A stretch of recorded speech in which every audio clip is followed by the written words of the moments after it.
Okay, are we all set? Yeah, good. Well, wow, I honestly wasn't expecting the turnout that I see before me, so that's fantastic. I want to thank every one of you individually, personally, for coming out this evening on a snowy Wednesday evening, it turns out. And looking around the room, there's a lot of you who I don't know. So again, a special welcome to you for coming out here. My name's David Lim. I'm a doctoral researcher at the University of Reading. I went back into education in 2006, 2007, and I completed a master's degree in renewable energy engineering. So, for those of you who do know me, I can tell you where I've been hiding for the past year or year and a half, because this has taken up a significant portion of my life, to be honest. It's kind of everything's been on hold. I've really wanted to get to the bottom of this issue as a researcher. As some of you may know, there's a lot of disinformation out there regarding this subject. In 2010, I did some work for the Royal Academy of Engineering, and I was fortunate enough to speak abroad at some conferences. And this has to be, I can honestly say this, one of the hardest things to put together, one of the hardest talks, not least because it's a controversial subject, and also it's not my area of expertise. I have looked at this to a point, though, where I'm sufficient and comfortable enough to speak to you about what I've found. So I hope you will glean something from this. Geoengineering affects everybody. I think I put in my article, if you breathe, it affects you. So from children to the elderly. So when I've been putting this together, I've been wondering how I'm going to pitch it. Do I want to start at the base intro level, or the veterans in the subject who have looked into geoengineering and weather modification? So I've hit right at the base. So I've started right at the beginning. So I'm assuming that there are people out in the audience who know absolutely nothing about geoengineering.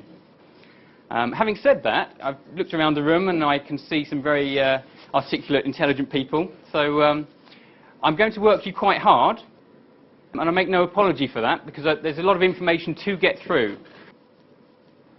It's a huge, huge subject, and breaking it down into manageable chunks, putting it into plain English, has been interesting, to say the least. So, increases in extreme weather, food prices and illness. The unspoken connection is the title. Okay, so the journey. I've called it a journey as opposed to content.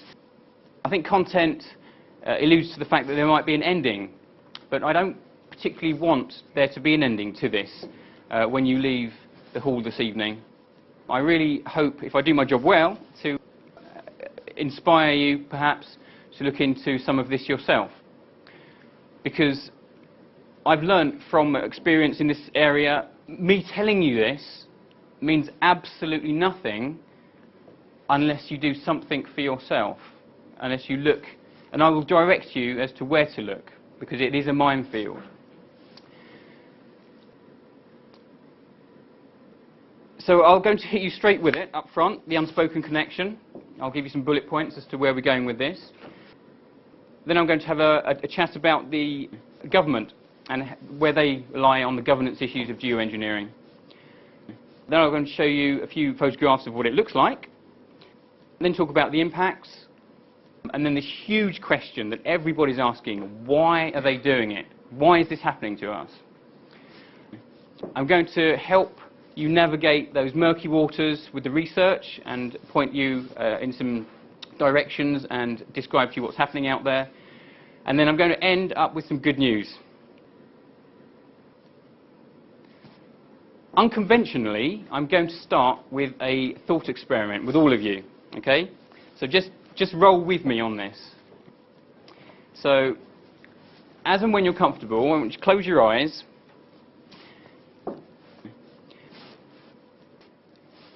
I want you to imagine that you've woken up and there's a letter on on the box or on the floor, and you open the letter and it's a random invitation to a Queen's garden party. The date on the top of the letter is in black and it says 1959. And you think, oh, you know, this is kind of interesting, I'm going to accept. So you doll yourself up, you put on your best gear, and a chauffeur car greets you, takes you to London, to Buckingham Palace Gardens, and there you are, canapes flowing, champagne, guys walking around, and you're leaning up against the side of a corridor of a marquee. It's a beautiful marquee.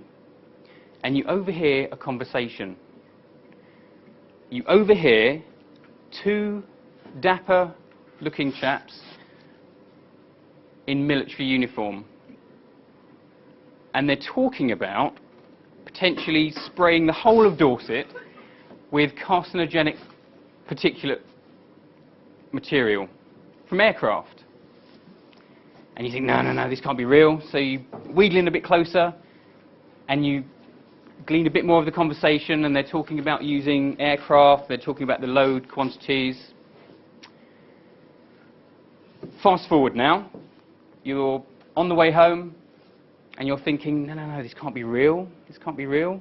But yet you know you've heard something. You've got this information that everybody's going to be sprayed.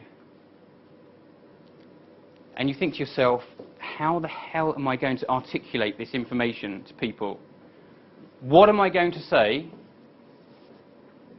And I want you to think about that for a second. What am I going to say, and what is the response from the people who I engage with? Will I be ridiculed? How are they going to accept this information? Are they going to think I'm mad? Okay, now, I want you to open your eyes now. I hope you kind of got that mental picture there, because that's exactly where I am now with this. And that's where a lot of people are with this.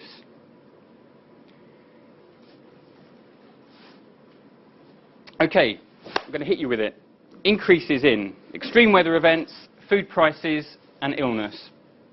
A few bullet point facts, I'm not going to labour these. UK. So we've had the hottest April on record, 2011. We've had the coldest December on record, 2010. Can you remember that?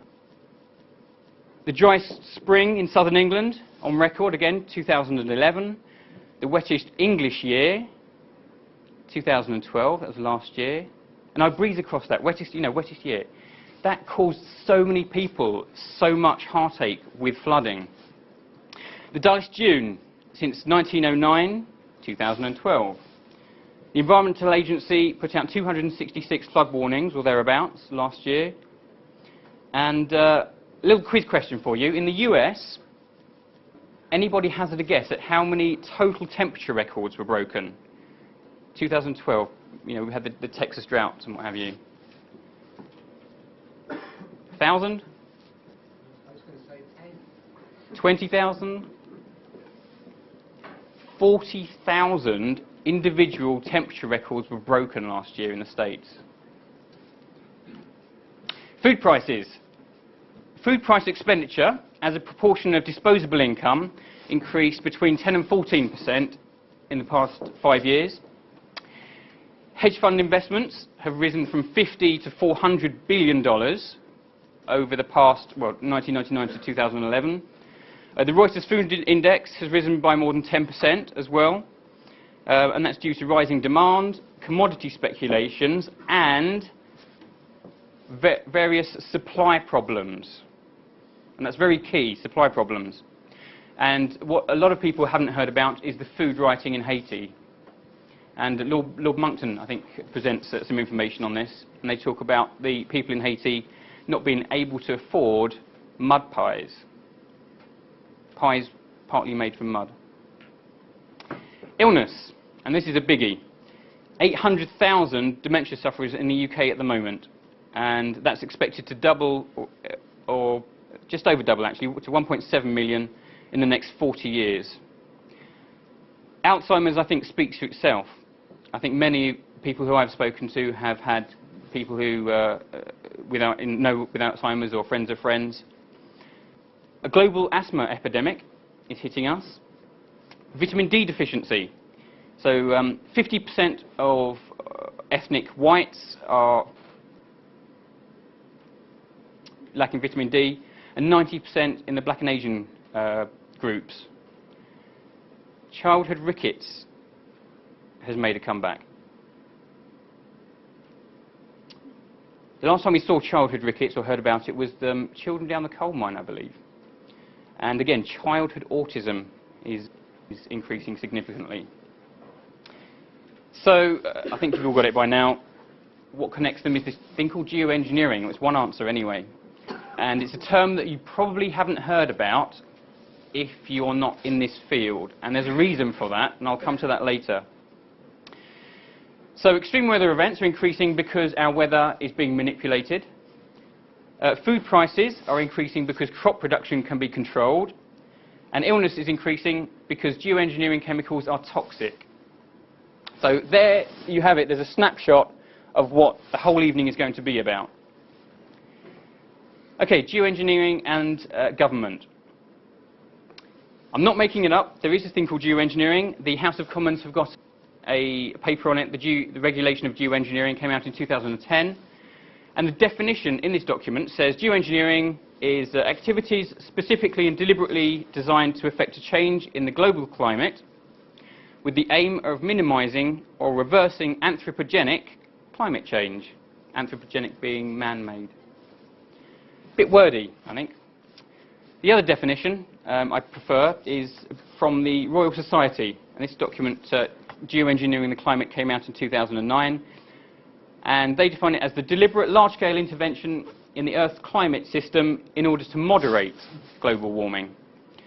And the red writing you see at the bottom there is the Solar Radiation Management Governance Initiative, which the Royal Society are funding. Methods. We've got some numerous methods. They break down into two: solar radiation management and carbon dioxide removal. Huge topic. I could be here for hours talking about it all. We're only going to look at two, and that's the aerosol, stratospheric injection of aerosols, and cloud seeding. This is quite key as well, so if you can get this under your belt, I'm really going to try with you on this. Geoengineering is part of a bigger sphere of science. I've termed it environmental manipulation. The other two spheres, this is a Venn diagram, military operations and weather modification. Now, weather modification is an industry in its own right. It's very old, actually. Weather modification goes way back.